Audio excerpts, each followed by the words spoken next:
Most scholars and researchers of the Viking Age would refer to Lith as simply a shipborne host of fighting men who are oath-sworn to a leader that manages the infrastructure for their adventures and who rewards the men in turn for their valiant service. But does this description truly offer any insight into the longing of adventure and glory whose roots deeply permeate the hearts of young men looking to make themselves into living legends? If we were to cast off the simple and functional definition that modernity has laid upon Lith, and perhaps look into the composition of the souls of the men who comprised of such groups, could we not find a greater meaning hidden within? What we think of today in respects to the terms honor and reputation are only shadows of their former significance. Honor and reputation were not simply words used to describe the actions and conduct of a man, they were the actual composition of the man, the fabric from which he was woven. Men of high honor and good repute fared much better in Viking Age society than those who had neither, and were often more capable of fending off offenses to their honor and standing in society. One's quest for improvement in the eyes of the heathen world would likely call for either a sharp wit, a sharp tongue, a sharp blade, or a combination thereof.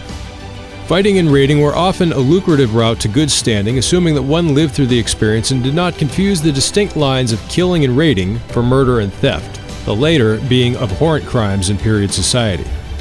In the annals of St. Burton, bands of Lith were described as brotherhoods. This description suggests that these fighting men held each other in the highest regard, which is not surprising.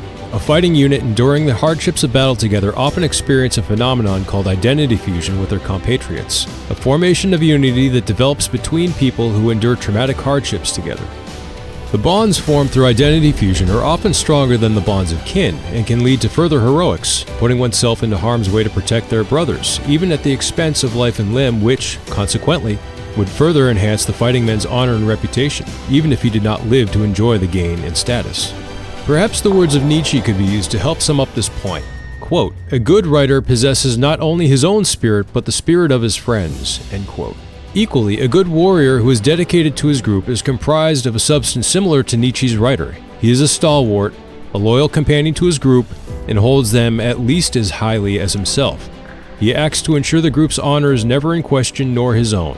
It is here that we can begin to see the true meaning of Lith.